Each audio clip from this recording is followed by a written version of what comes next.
Hola, escriptores i escriptors i amants de les lletres en general. Soc Carla Gràcia i això és un especial de la Pàgina en Blanc, perquè després de 2 anys amb mascareta i tancats a casa, teníem moltes ganes de Sant Jordi, de passejar, de veure llibres, de roses, de parelles i d'aglomeracions. Perquè el Sant Jordi també són aglomeracions i també són moltes altres coses. Si voleu que us digui la veritat, a mi m'encantava Sant Jordi. I sí, dic m'encantava perquè em passejava i mirava un munt de llibres, decidir el llibre que t'agradava més i sobretot em mirava els escriptors com signaven i pensava algun dia estaré en aquesta banda. I un dia hi vaig ser. El Sant Jordi del 2014 vaig estar a l'altra banda signant llibres. I va ser una experiència terrible. Jo crec que va ser el Sant Jordi més terrible de la meva vida. Per què? Doncs res, va començar amb el típic esmorzar de Sant Jordi d'escriptors i escriptores. Jo em vaig arreglar, il·lusionadíssima, i tot semblava molt civilitzat, fins que va arribar el moment de la fotografia. Hi havia un escenari petit i 300 escriptors i escriptores. Després de rebre un cop de colze de Federico Mocchia i de la Dolores Redondo, em vaig mantenir al darrere, a sota, m'ho vaig mirar des de fora, perquè vaig pensar, no sortiràs viva d'aquí, Carla. Després d'això, em vaig dirigir a la llibreria, la primera que em tocava de tota la llista. I quan vaig entrar, vaig veure una filera enorme de gent esperant, no a mi, sinó a la famosa que tenia al costat, una superfamosa mediàtica, que mentre anàvem parlant i ella anava firmant, perquè jo vaig firmar com a molt 5 llibres en total, ella em deia, no, és que la veritat és que tampoc he escrit jo el llibre, llavors estic molt nerviosa perquè no sé com dedicar-lo. I clar, jo després li vaig dir, home, doncs podries dedicar, era un llibre motivacional, i li vaig dir, pots dedicar per totes aquelles coses que et queden per fer, com escriure un llibre, en el seu cas. El cas és que va tenir molt èxit i jo me'n vaig anar a la següent cita, després de diferents llibreries, que era el dinar de l'editorial, un dinar fantàstic, a dalt de tot d'un edifici molt xic, tot molt maco, i em vaig asseure entre un autor i una periodista. I l'autor estava tan interessat en que la periodista li fes una entrevista i la periodista estava tan interessada en aconseguir publicar un llibre que jo semblava un filet de pernil entremig de 2 pans Bimbo que es volien fusionar. I res, quan vaig acabar, vaig marxar a la següent cita, que és curiós. De 5 a 6 i mitja havia de signar a l'Abacus, a Rambla Catalunya amb Còrsega, més o menys, i de 6 a 7 a la Central, a Rambla Catalunya amb València. Clar, jo no sé si és que qui fa els horaris es pensa que tenim una capa de teletransportació, però m'era molt difícil acabar a les 6 i estar a les 6 4 carrers de les Rambles en ple Sant Jordi. Vaig arribar tard. I quan vaig arribar em van renyar i em van dir ara arribes? Doncs mira, justament el lector que volia que li signessis ha marxat. Potser tens sort i ve algú altre. Hauria estat la meva 6a signatura del dia, i me la vaig perdre. Tot el que m'assec i al meu costat hi havia un autor somrient. Vaig pensar, home, aquest no em clavarà un cop de colze. I vam començar a parlar i em va dir, mira, Carla, tu el que has de fer per sobreviure en aquest món de l'escriptura és escriure més de pressa. I jo vaig pensar, home, doncs potser té raó, perquè aquest llibre l'he escrit en 5 anys, l'hauria d'escriure una mica més ràpid. I diu, no, una mica més ràpid no, l'has d'escriure en 3 mesos. I vaig pensar, d'acord, em sembla que no estem parlant del mateix. I res, vaig marxar i em vaig enfonsar en la festa de Sant Jordi d'escriptors i escriptores i, com tots els altres, en l'alcohol, intentant somriure, perquè les superventes d'aquell dia de Sant Jordi havia estat la famosa que no havia escrit el llibre i l'escriptor que havia escrit el llibre en 3 mesos. Llavors, tots els escriptors i escriptores en aquella festa somrient i desitjant, en el fons, tornar al nostre estudi a escriure. Aquesta va ser la meva experiència de Sant Jordi, el meu primer Sant Jordi com a escriptora. Però ho he superat. I em direu, com ho has superat? Doncs bé, ara decideixo les llibreries on vull signar i són llibreries on no em renyen, com a mínim, i m'abracen i ens estimem, els autors amb qui signo també. I sobretot, perquè no sé si tenim un punt masoca, els escriptors o escriptores, perquè en el fons, en el fons, en el fons, en el fons, ens agrada tant el que fem, ens apassiona tant, que estem enamorats de Sant Jordi.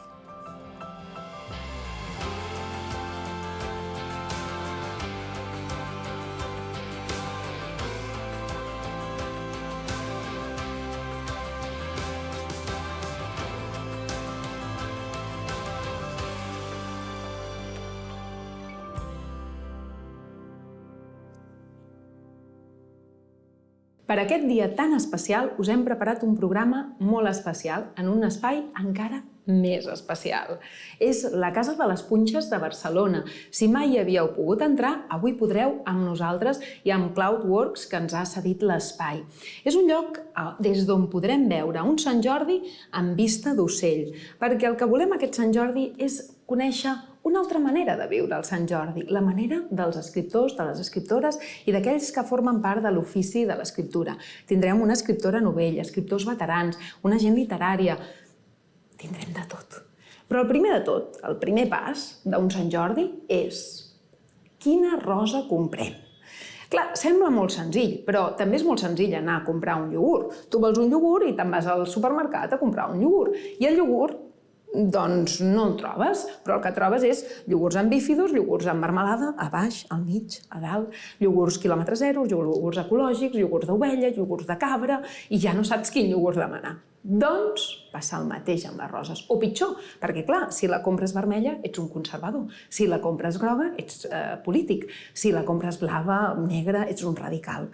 Quina compres en plàstic, amb ràfia, amb roba teixida, barata, cara, tot significa, i potser te la tiren pel cap. Teniu dubtes? No us preocupeu, que la Bea Castelló ens els resoldrà. Hola, Carla! Doncs sí, com deies, de roses n'hi ha de molts tipus, de molts variades, de molts colors i de moltes formes. Però per això hem vingut aquí, a l'epicentre de la Diada de Sant Jordi, al Passeig de Gràcia, per parlar amb la gent, per parlar amb els floristes, i intentar saber amb quina rosa quedarem millor si la regalem. Ho aconseguirem? Som-hi! Molt bé, perquè per vosaltres, quina és la millor rosa de Sant Jordi? La rosa tradicional, la vermella. La rosa de Sant Jordi és aquella que es regala amb molt d'amor. La millor rosa de Sant Jordi, per mi, és una rosa de qualitat, una rosa bona. Vull dir que una rosa bona vol dir aquestes roses que intentem que siguin nacionals, si en aquest cas aquest any ha sigut difícil per tot com ha anat el clima i tot això, però rosa llarga, amb una bona tija, amb el cap ben tancat perquè després vagi obrint a casa i duri molt al client, no és una rosa que dura només un dia. Vull dir, el roser, un bon roser té bones punxes. Aquí està la cosa, Un bon roser té bones punxes. Depèn de la varietat. Aquesta és una rosa Red Eagle i té menys espines. Però les blaves jo dubto que siguin naturals. Sí, perquè jo n'he vist fins i tot d'arc de Sant Martí. Això llavors ja és una bestiesa. Vull dir, la natura és maca sense haver-la de forçar, no? Una altra frase lapidària,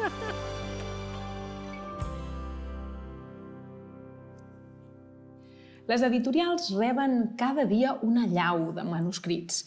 Hi ha milers d'escriptors que demanen si us plau, publica, si us plau, publica.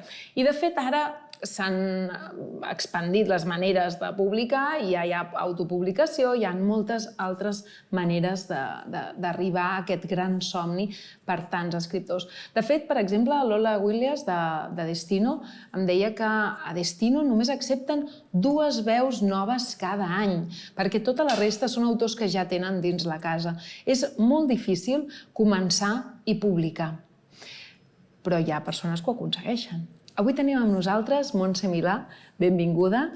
Va ser alumna meva, em fa molta il·lusió tenir-te aquí perquè ho has aconseguit. Sí. Et publicaran el teu llibre al setembre, com es diu?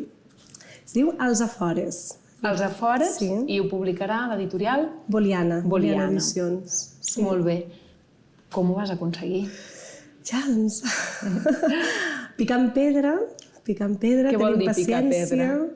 Què vol dir picar pedra? Vol dir, doncs, bé, anar fent passos, treballs, amb molta paciència, anar mirant editorials on pot encaixar el teu projecte.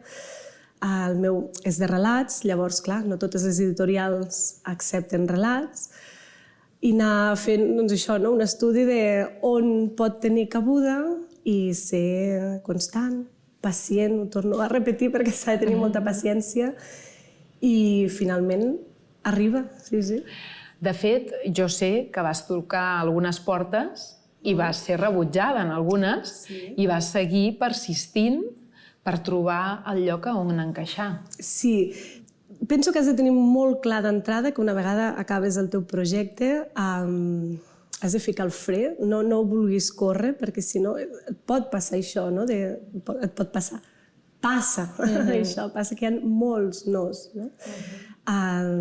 L'Albert Pijuan, que també el vaig tenir de professor, no? Ens deia, imagineu-vos una escala molt alta, no? I cada graó és un no, un no, un no, un no. Hi ha un graó que és el sí, doncs aneu fent, no? I saps que la teva escala l'has de pujar, no saps quants graons té, però sense cansar-te, anar fent.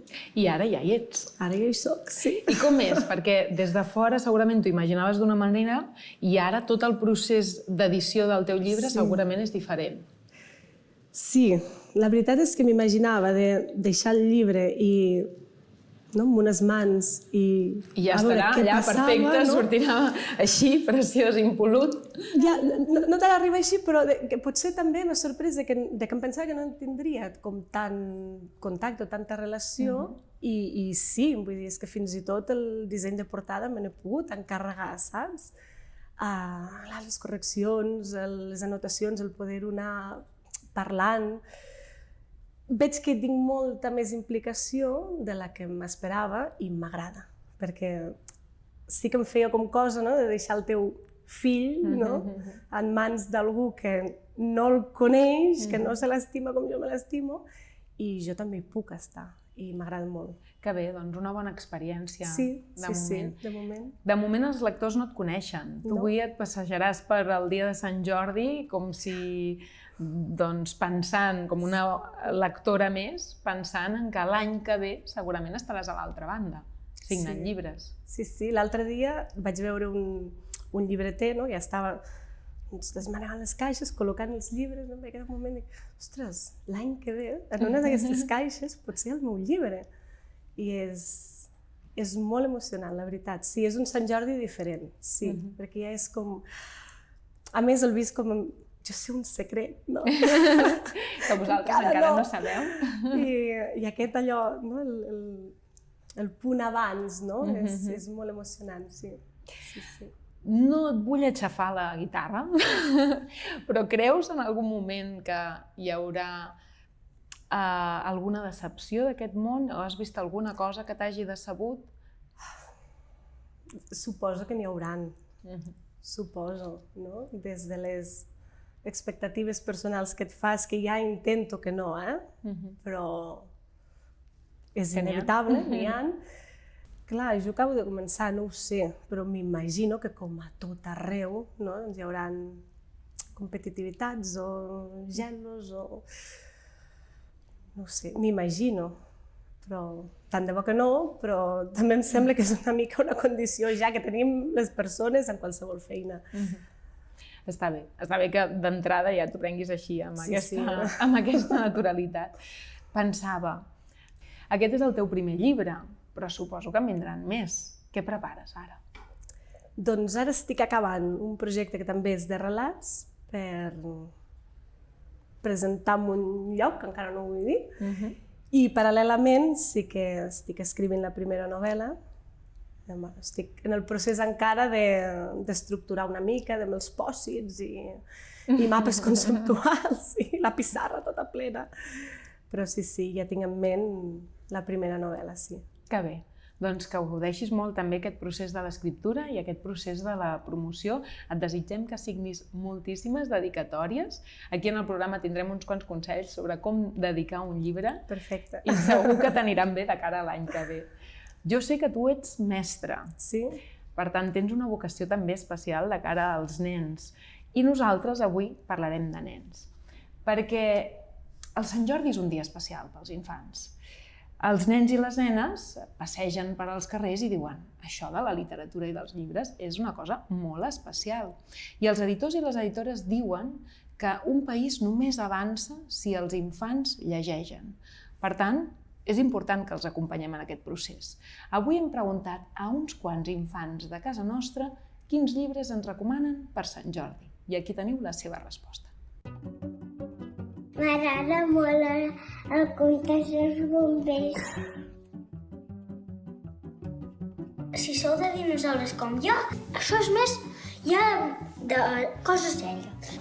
La dinoenciclopèdia. Us recomano el conte del camí de la muntanya perquè les il·lustracions estan molt ben fetes. El meu llibre preferit és Amanda Black, una ciència perillosa de la col·lecció de llibres Amanda Black. Aquests són els meus dos llibres preferits de la col·lecció de Jerónimo Stilton. Aquest me l'he llegit en català i aquest en italià. Aquest és un dels meus llibres preferits que va de la història d'aquestes nenes que aquest cor màgic es transforma en unes superheroïnes. El meu conte preferit es diu Amigues. Parla d'unes amigues que es van fent grans juntes i sempre són amigues. Vull recomanar el gran llibre de les bèsties perquè aquells nens que no tenen ni idea dels animals puguin aprendre moltíssim dels animals i cada cop ser més experts. I ara us vaig a recomanar el llibre de 5 minuts més. Així, els nens que els hi costa esperar, aprenguin a esperar. M'agrada molt el llibre de Niños Fantasia perquè té uns dibuixos molt bonics i animats. Us presento 3 llibres que m'agraden molt. El dels colors de la natura, el d'Una mica ens espera, perquè no saps qui t'espera. El llibre que m'agrada és el Gianni Rodari. Són poemes divertits, també són curtets i també és que van molt bé per dormir. Jo us vull recomanar aquest conte. Es diu El Club dels Amics.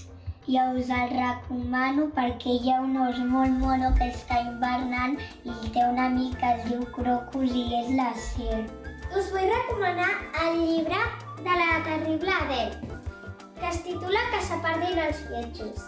A mi m'agrada tota la col·lecció, però aquest en especial, que és l'últim. I un dels meus llibres preferits és Un sopar de por.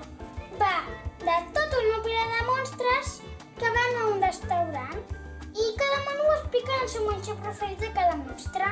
Són una mica fastigosos, però no fa por.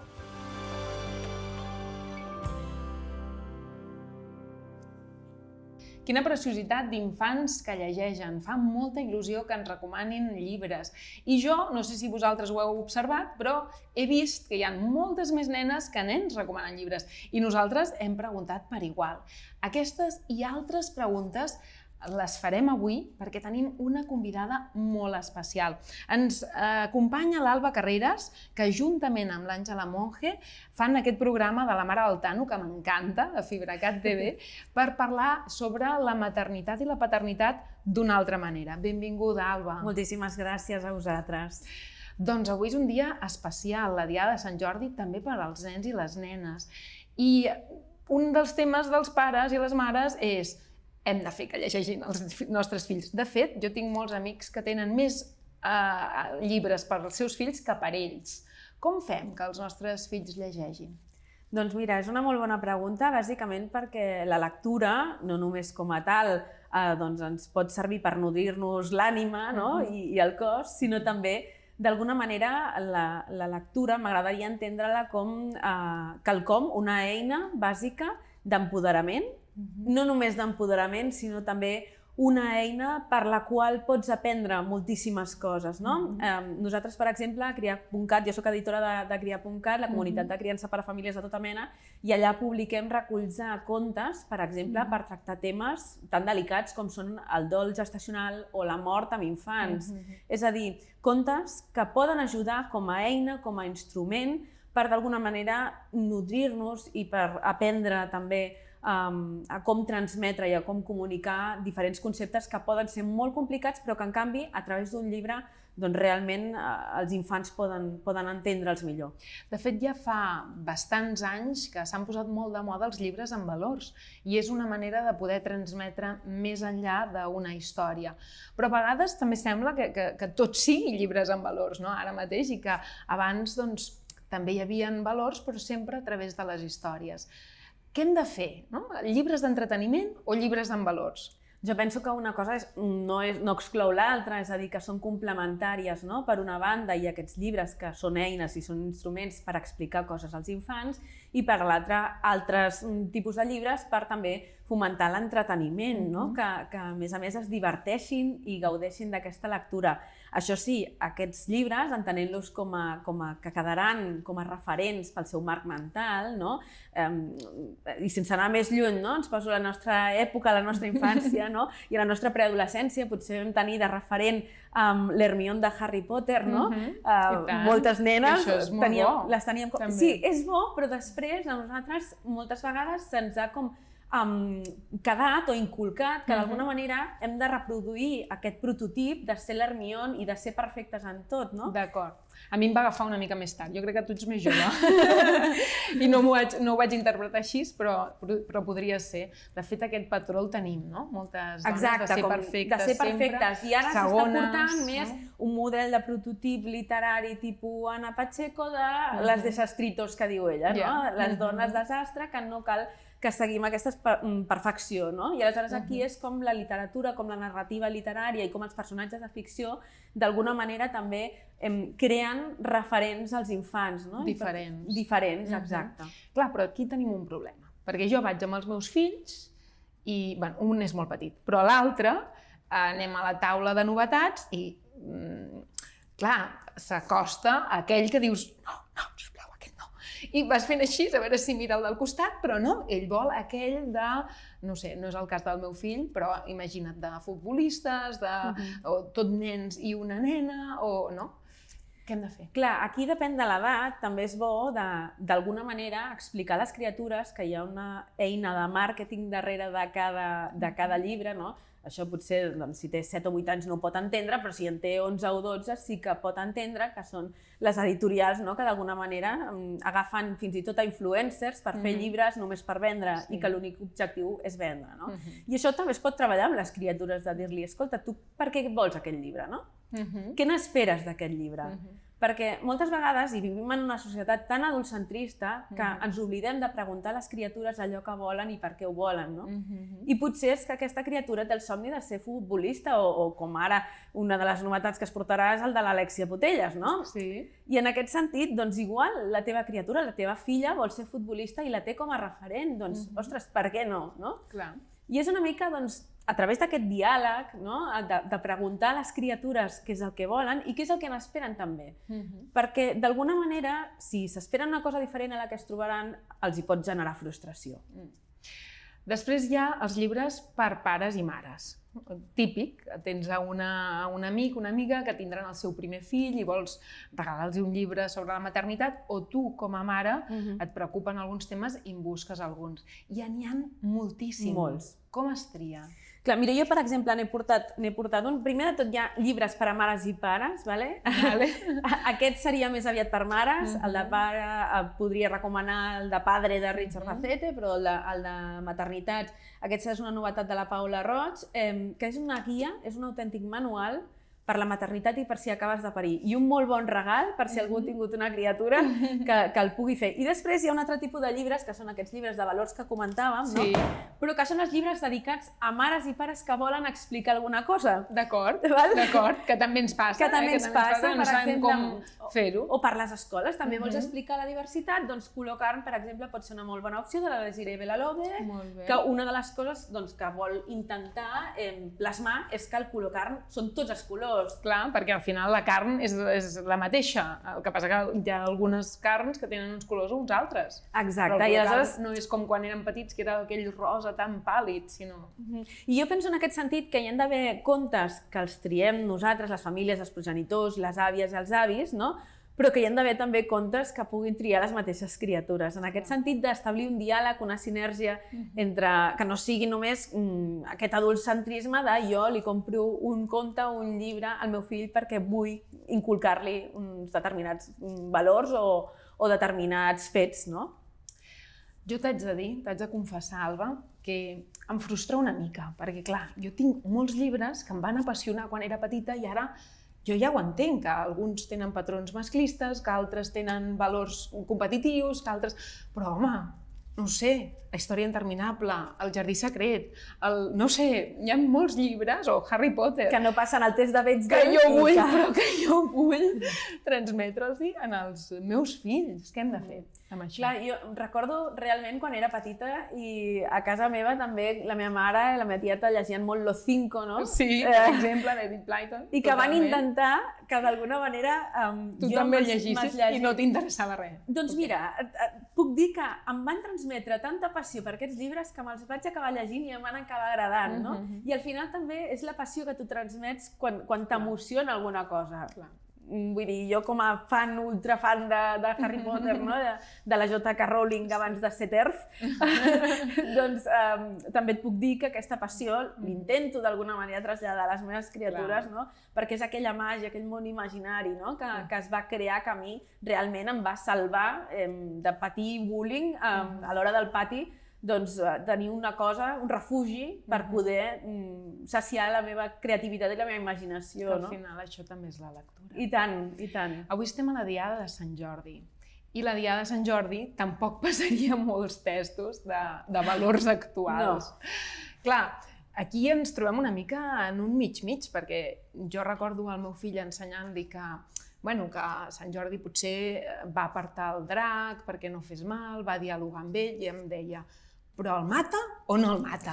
Perquè jo necessito que el mati, perquè era com la sensació de poder tancar el mal.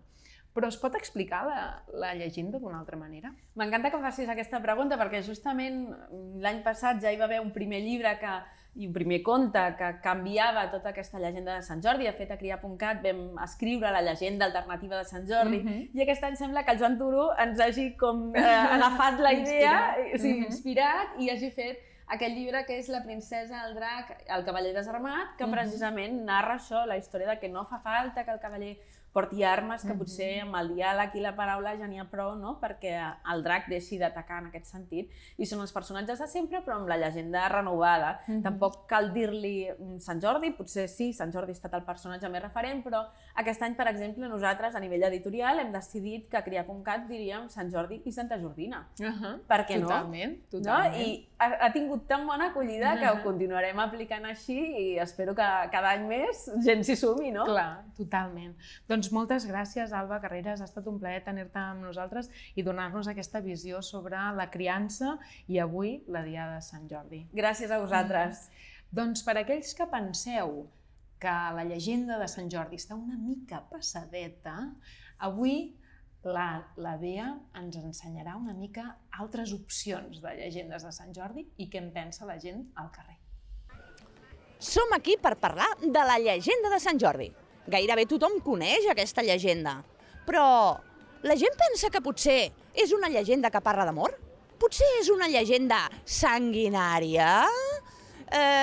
La gent es pregunta si realment Sant Jordi era un cavaller?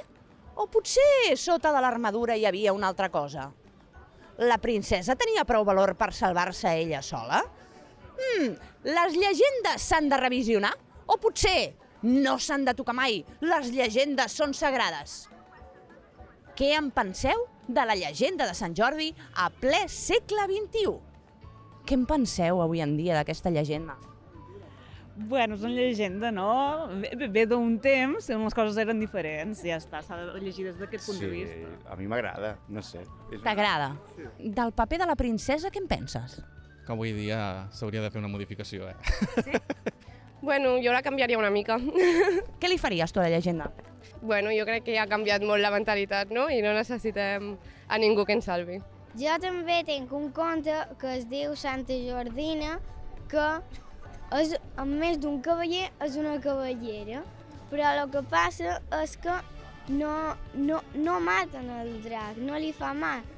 És el salvo, més ben dit, perquè hi ha un dolent que l'ha atrapat.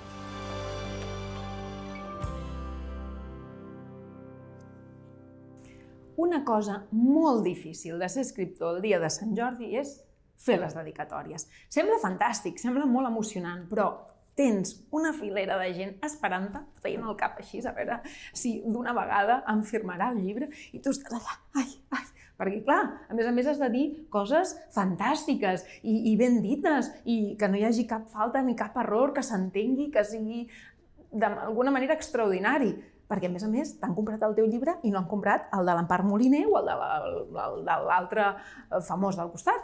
Per tant, és important, d'acord, no ens posem nerviosos. Avui us donaré 7 claus per fer la millor dedicatòria possible. Primera, on posar la dedicatòria? Això és important, us ho explico. Aquí tenim un llibre. Primer de tot, a mi se'm fa molt estrany signar un llibre que no hagi escrit. Hi ha gent que ho fa, jo no dic que no, i fins i tot hi ha gent que el seu nom està a la portada i que no ha escrit el llibre i el dedica. Això ja hem parlat de les famoses. El cas és que si heu escrit un llibre i el voleu dedicar, on l'heu de dedicar? Doncs bé, no el dediqueu aquí, d'acord? Això són les guardes. L'heu de dedicar, aquí podeu fer-ho si voleu, però tampoc. A mi el que m'agrada fer-ho és on posa el nom del llibre sense res més, sense més referència, perquè aquí queda molt poc tros. Llavors, en el previ, podríem dir, on surt el nom del títol del llibre, hi ha més espai i aquí podeu signar còmodament el que vulgueu. I això ens porta al segon punt. Quina longitud ha de tenir la dedicatòria? A veure, que vulguin que dediqueu un llibre no vol dir que vulguin que els escriviu la Bíblia, sí? Per tant, un punt mig entre agilitat i longitud. Jo diria unes 3 línies, 2-3 línies màxim. Clar, hi ha gent que diu, amb efecte, tal, això potser és una mica, podríem dir, poc esforçat. Però una miqueta més i ja ho tindríem, un parell de línies o 3. 3. Com començar una dedicatòria? Podríem començar estimat, benvolgut, company d'afició per les lletres. Jo, la veritat és que sóc bastant directa. Pare i el nom i el motiu de la dedicatòria. I això m'ajuda. Ara, si ets molt afectuós o afectuosa i vols dir estimat no sé què, jo l'únic que dic és que procura que no es pensi que després vols anar a prendre alguna copa amb ell o amb ella, perquè clar, això pot passar. Número 4. Lletres o dibuixos. I això us estranyarà molt, perquè és que jo crec que ja només ens queda ballar claquer als escriptors. Perquè quan ens demanen fer dedicatòries, tu veus al teu costat un autor que arriba amb una maleta sencera de pintures i no fa dedicatòries, sinó que fa dibuixos. I dius, per què et dediques a escriure si saps dibuixar tan bé? Jo m'ho pregunto. Jo no en tinc ni idea de dibuixar, potser per això em dedico a escriure. El cas és que si saps dibuixar, aprofita els teus talents, perquè segur que et vindran més lectors que voldran la teva dedicatòria que jo, que només posaré una frase. Però si no en saps, no t'angoixis, ni ho provis, perquè, clar, potser fas una cosa terrible i el lector et demana que li canvis el llibre i no te'l canviaran. Per tant, si pots fer dibuixos, benvinguts. Si no, les lletres són fantàstiques. 5. Personalitza. Això sí que a mi m'agrada molt, la veritat. És cert, tens una cua de gent, bé, potser no tan llarga, però tens, no sé, 3 o 4 persones esperant-te. Doncs dóna-li temps a cada un d'ells. Ja s'esperaran, perquè cadascú vol el seu temps. Doncs els que s'esperen saben que després els hi donaràs. Pregunta per qui és el llibre, si li agrada llegir o li agrada el tema, per què ha escollit el llibre, i això t'ajudarà a caracteritzar una mica la signatura. No cal que sigui molt extensa, però pots dir, doncs, per a aquesta persona que li agraden les històries o que és valenta o que, no? Coses més dedicades a aquella persona. Número 6. No us poseu nerviosos. Jo sóc dislèxica, ja ho he dit i ho he anunciat moltes vegades. Si ho sou, també ja sabeu el que és. Estàs allà escrivint i dius, faré una falta d'ortografia, m'equivocaré, ja veuràs. Doncs no passa res, no és un examen. Fem-ho fàcil, unes dedicatòries d'acord, i si aquella paraula no l'acabes de tenir clara, en busques una altra, i respira fondo, i després no te'n recordaràs de quines persones havies signat o no havies signat. No és la fi del món. I el mateix és el número 7. No és la fi del món, però deixes una petja en una persona i en una casa. A mi em fa molta gràcia, a vegades cobro un llibre i dic, ostres, si aquest me'l van dedicar, no? I rellegeges. O algú que ve a casa meva i obre un llibre i veu la dedicatòria. És una transmissió que arriba de pares a fills i queda allà marcada. Per tant, viu amb aquesta emoció de deixar una petja en els altres. I espero que signeu molts llibres que hagueu escrit vosaltres.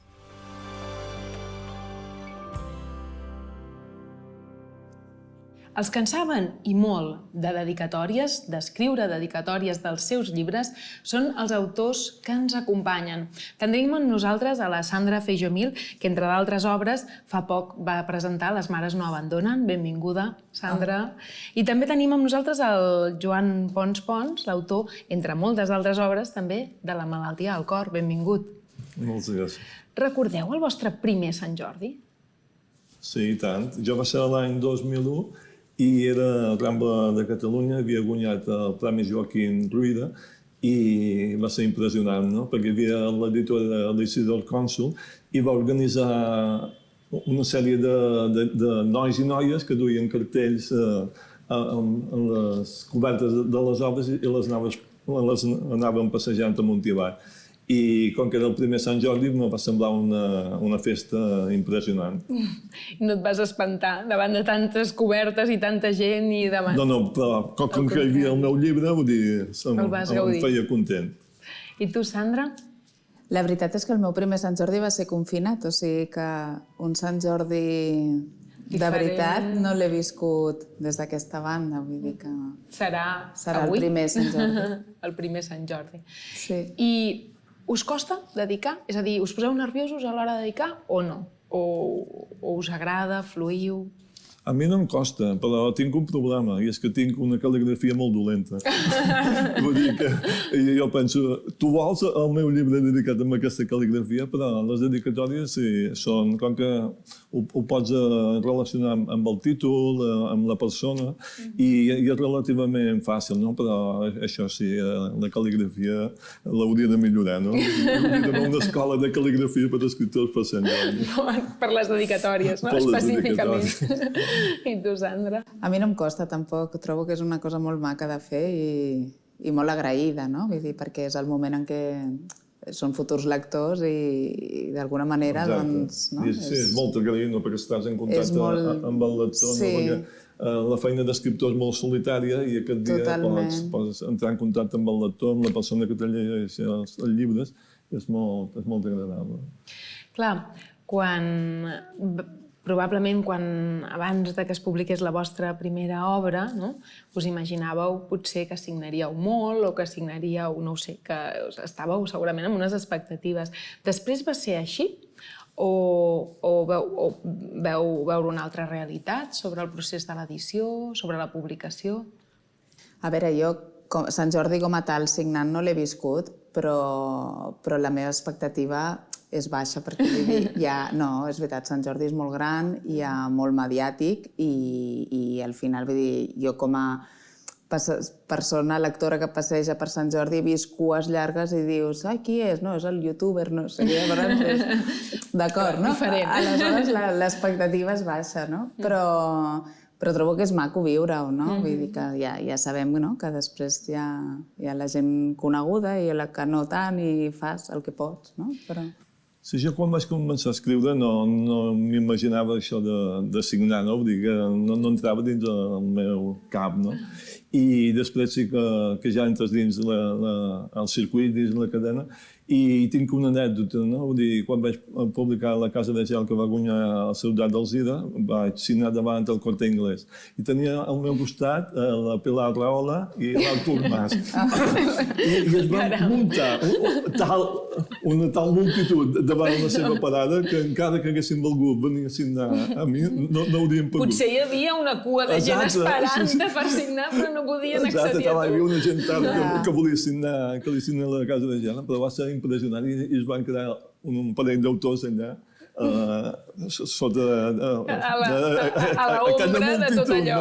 No, és que a més, amb l'escriptura passa una cosa, que la gent pot conèixer inclús els llibres, però la cara de l'autor no és una cosa, si no surts a la tele o no surts, no? Aleshores, vull dir, hi ha gent que sents que diu aquest qui és o aquesta qui és, no? I potser el llibre els pot sonar, però vull dir que, clar, has d'identificar. O fins i tot el nom de l'autor o de l'autora, però no la cara, no? Vam tenir cert anonimat com a autors. Home, totalment, no? Jo crec que a Sant Jordi hi ha els autors mediàtics, vull dir que està molt bé perquè fan bancs de llibres i les editorials ens poden pagar nosaltres també els autors literaris, no? Vull dir, aquesta barreja també és molt maca, no? Perquè tots dos tenim oportunitat d'entrar en contacte amb el lector un dia tan polit com a Sant Jordi. I una pregunta, de què depèn l'èxit? És a dir, jo recordo, en el meu primer Sant Jordi, la meva editora dient és que si pogués tenir una bola màgica que em digués quin serà el més venut de Sant Jordi, clar, deia això i jo li deia, home, però llavors ja no tindria gràcia, perquè només publicaríem aquells. Què és el que fa que un autor o un llibre tingui èxit? Què creieu? És el sant grial, no? És el secret. Qui ho sàpiga, que calli, no? I se l'aprofiti. El secret més ben guardat, no sé. Jo penso que hi ha molts factors, no? Vull dir que, evidentment, hi ha d'haver una qualitat literària, però no sempre hi és. Després hi ha un boca-orella, després hi ha un màrqueting a darrere i després que estiguis al moment just, al moment oportú, no? I totes aquestes coses que diuen. Que just treguis el llibre sobre vampirs quan tothom parla de vampirs, no? I que agradin, però jo penso que inclús amb la gent que s'hi dedica a vegades hi ha sorpreses, no? Que esperes i acaba agafant volada o venent molt. Jo no dic potser el més venut de Sant Jordi, ja sempre es mouen uns noms, però és veritat que a vegades hi ha coses que pugen i dius, no saps ben bé per què, no? No sé. Sí, jo crec que és un tema que un escriptor no s'ha de plantejar, no? Perquè si es planteja aquest tema de cada venda molt de llibres, es desconcentrarà del material, no? Del material literari. I per això hi ha els agents literaris, hi ha els editors que ajuden a completar aquest món tan fascinant com és el món del llibre. Dedicar-nos a escriure, que és la nostra part. La de vendre, doncs ja es farà. Parlant d'escriure, què esteu escrivint? Què esteu fent? Jo estic escrivint novel·la, però mai parlo de res perquè tinc com una superstició de pensar que si en parlo potser es torça.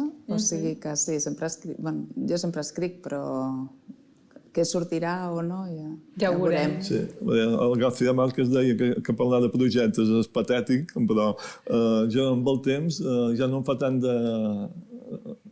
Impressió. Per parlar-ne. Sí, jo estic escrivint una novel·la que la tinc quasi acabada, que es diu El gos de Camus, que és una novel·la, una biografia novel·lada d'Albert Camus, que tenia ascendents menorquins, i és un tema que es diu El gos de Camus perquè quan Albert Camus té l'accident de cotxe i mor amb el Michel Gallimard, hi ha els humans que van dins del cotxe, però també hi ha un gos. Ah, no ho sabia. I tots els mitjans de comunicació, com és normal, van parlar del Michel Gallimard que va morir, de l'Albert Camus que va morir. Però el gos ningú va parlar. I vaig pensar, mira, escriuré una novel·la des del punt de vista del gos. Ja ho fas, això, Joan, tu, de buscar altres punts de vista diferents de les històries. Sí, m'agrada que el punt de vista sigui diferent i que no s'hagi escrit allò que jo penso escriure. Que difícil que és això d'escriure, i de buscar perspectives, però ens apassiona, no ho podem fer d'una altra manera. Avui és Sant Jordi, parlem de llibres, hem parlat de roses també, però també és el dia de l'amor. No sé si teniu alguna tradició el dia de Sant Jordi de regalar una rosa a algú que estimeu, no té per què ser un amor de parella, o de d'anar a dinar amb algú de la família o a qui estimeu o aprecieu? No ho sé. Teniu alguna tradició? Jo una tradició específica no la tinc, vull dir, més enllà del que fem tots, no? Però, a més, com cada any és un dia diferent i un dia I més amb els últims anys, no? No ho sé. Sí, jo he comprat la rosa, regalat-la a la meva dona i el típic, no? Sí, comprar el llibre. Tampoc és un dia... Jo reconec que els que ens agrada llegir no és el dia per anar a mirar llibres, en el fons. Aleshores... Fa il·lusió, però no fa il·lusió trobes com a res. festa, però jo quan m'ho passo bé mirant llibres és un dia quan no hi ha ningú, no? I puc mirar tranquil·lament. I no es copa tot de llibres que segurament tampoc ens interessen tant. Sandra Fejomil, Joan Pons, ha estat un plaer tenir-vos amb vosaltres aquest especial de la pàgina en blanc, que signeu molts exemplars i no perdeu aquesta força de l'escriptura. I nosaltres seguim parlant de l'amor, perquè sí, el dia de Sant Jordi és també una mica del dia de l'amor. Clar, fa una mica de ràbia. Jo recordo un dels més primers Sant Jordis, allò quan era adolescent, i no tenies parella. Saps? Qui et regalava la rosa? Clar, jo em recordo que anava a comprar un llibre a on em regalaven la rosa i així ja, d'alguna manera, ja tenia rosa i llibre. És igual el que vingui després. Jo ja m'ho dono. No sé, vosaltres com esteu, com viviu aquest Sant Jordi, però posem-li una mica d'amor. A veure què hi diu la Bea. Hi ha qui celebra l'amor el dia de Sant Valentí, però hi ha molta gent que aprofita la diada de Sant Jordi per celebrar aquest amor, per celebrar que s'estimen. I de quina manera ho fan? Es regalen roses, es regalen llibres? Potser es regalen alguna altra cosa? Quantes maneres d'estimar hi ha? Tot això ho descobrirem tot seguit. La festa de l'amor, la festa dels llibres, la festa de la paraula, la festa de la vida, la festa de ser, d'existir. Qui t'ha regalat aquesta rosa? La meva parella. I és una mica l'amor, però és el que deia el nen mateix, és l'amor que sents ja no només cap a la parella ni res, sinó cap a la persona. També és el que t'he dit, no? Que qui no viu aquí o qui no ha viscut o qui no té algú que li expliqui no pot dir jo prefereixo Sant Jordi o Sant Valentí, no? T'han regalat rosa? No. Casa Herrero, cuchara de palo. Doncs escolta, veig que no porteu rosa ni llibre. No, encara no. Hem iniciat de bon matí per anar-lo a buscar tot. Sí, consideres que Sant Jordi és el dia de l'amor, no?, aquí a Catalunya? Sobretot considero que és el dia de la paraula, de les lletres, de l'amistat, de l'amor en totes les formes. Sí, clar, ja ens has dit que és la festa completa. La festa completa.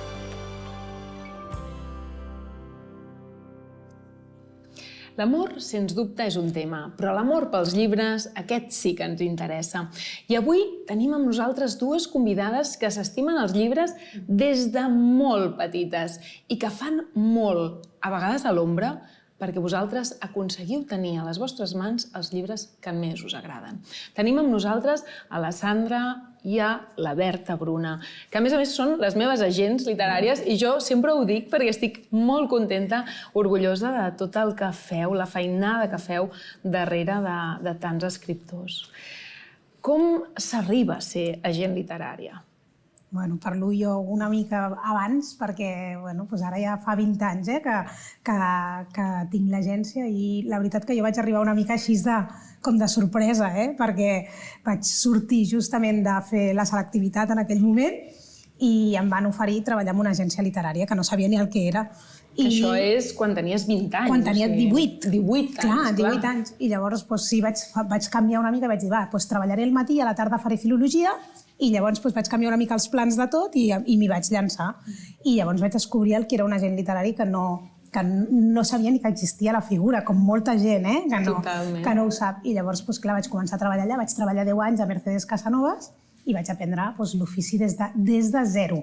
Perquè, clar, jo entrava com a missatgera, no per fer d'agent literari. Però, escolta, missatgera de portar manuscrits, que no és qualsevol cosa. Exacte. Ara ja no existeixen. Clar, que ara ja és un botó, clic.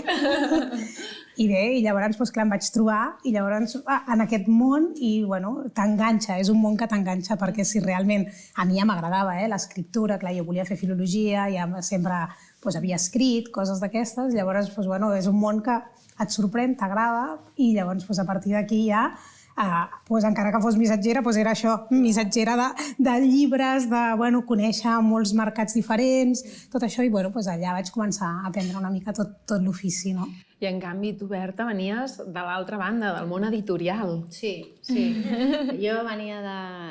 Vaig anar a acabar el sector editorial per accident, eh? Vull dir, jo crec que per ADN familiar també, perquè a dins de la família hi ha més gent que ha treballat en el sector, i el que vam fer, el típic que quan necessites buscar una feina, doncs vaig aconseguir una feina al que era en el seu moment Plaza i Janés, i allà vaig començar el meu recorregut editorial, sempre en el sector, sempre de màrqueting i comunicació, i més endavant doncs, vaig acabar sent editora a Grup 62, i quan la Sandra va créixer molt la seva agència i va arribar un moment que vam pensar que potser treballar juntes era una bona idea. Va tenir un moment de debilitat i el vaig aprofitar.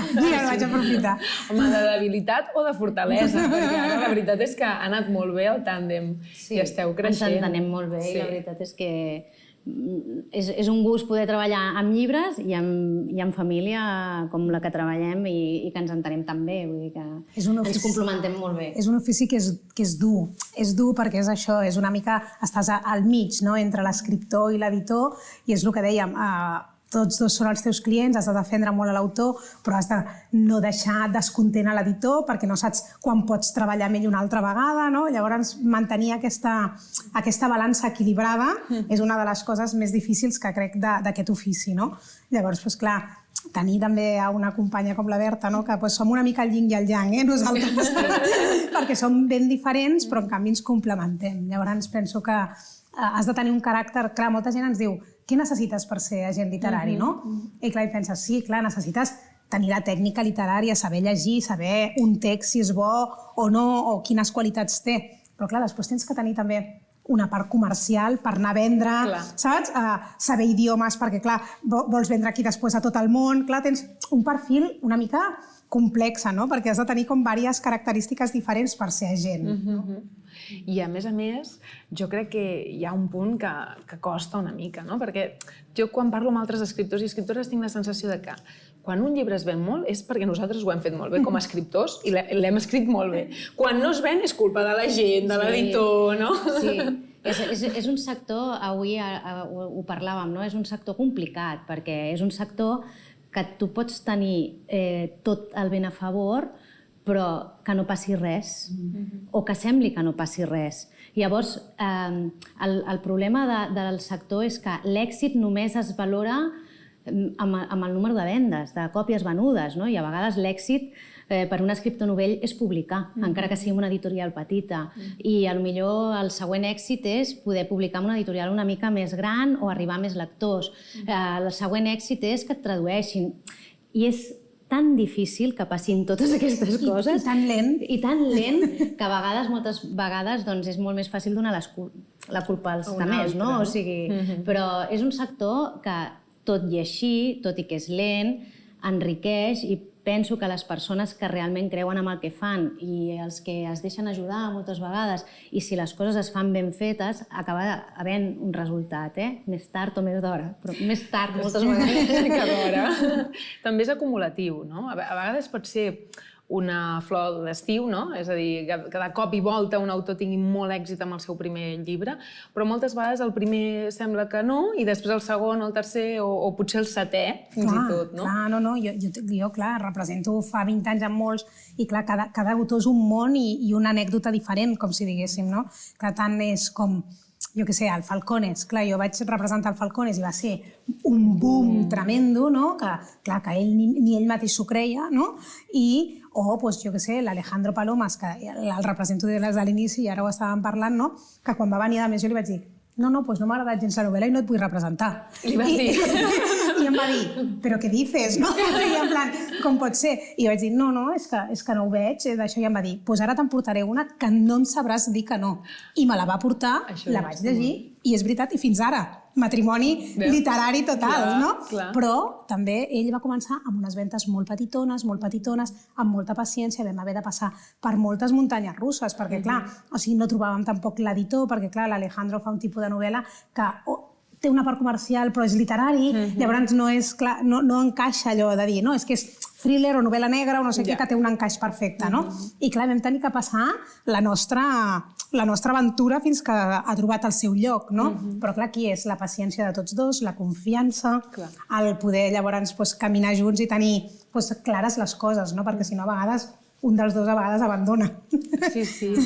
I deies la confiança, no? És molt important confiar en la gent i que la gent també confieu en l'autor. Clar, és que això és la base, penso, perquè clar, si no hi ha aquesta d'això recíproca, no funciona, no? I l'honestitat, a vegades, també. Jo crec que ser honestos és una de les millors armes que tenim, no? De dir, escolta, cuidado, perquè de poder parlar, de que els autors es deixin ajudar i que nosaltres sapiguem ajudar-los. Moltes vegades, avui també ho parlàvem, el fet de dir que no, no? Moltes vegades hem de dir que no i diem que no a textos bons, a autors bons o a coses que segurament, potser en un altre lloc es vendran, no?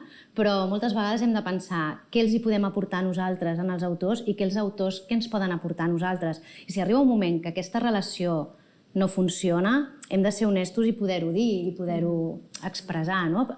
Canviar-ho o potser buscar altres alternatives. Llavors, com que són relacions de tant de temps, moltes vegades això és difícil de fer perquè al final no és només una relació professional, al final és una relació que tu t'impliques moltíssim i l'autor també. I llavors aquí ja entren les emocions, no? Doncs parlant d'emocions, avui Sant Jordi.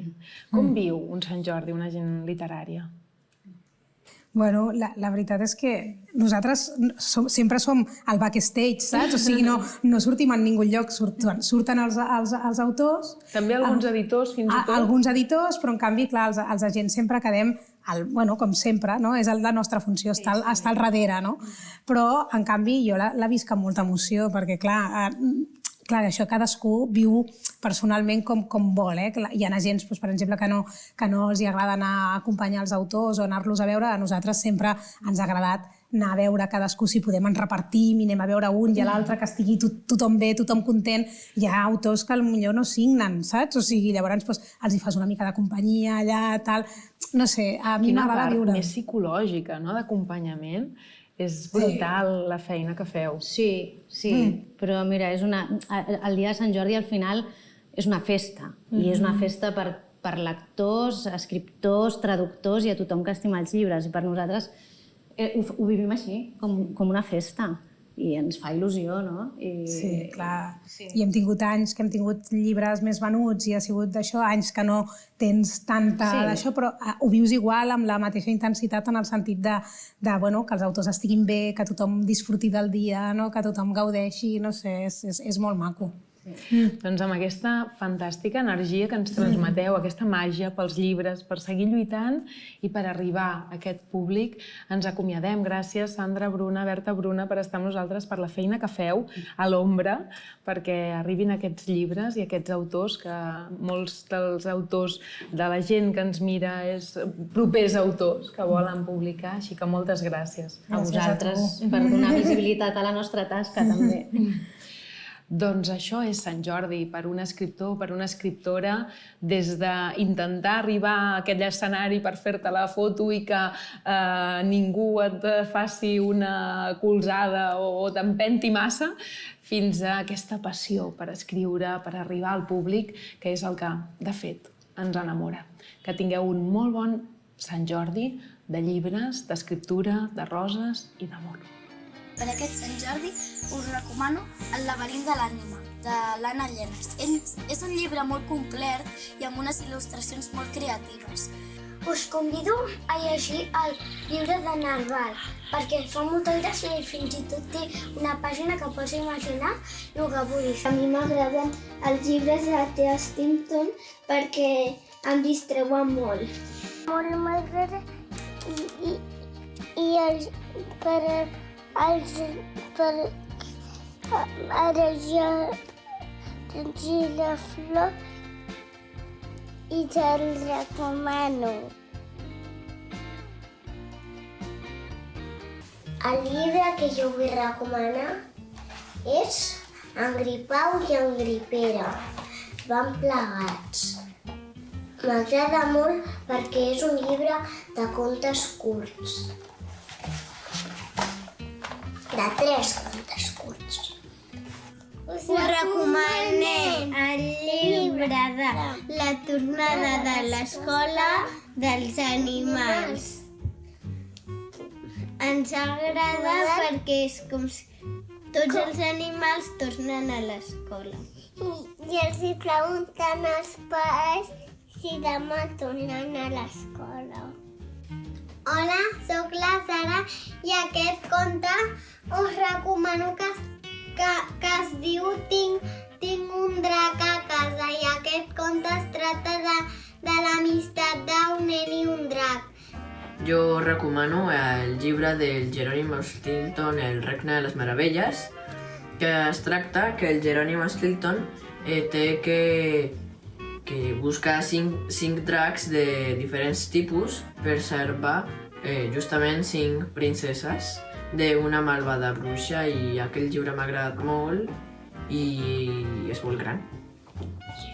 És sobre una gallina que treu 3 ous i la volen fer pel sopar. I se'n va amb els 3 ous en el bosc i se l'emporta un camió de troncs fins a França. La gent de París quan fa un dia gris i se'ls trossa la cosa, miren la via en rosa.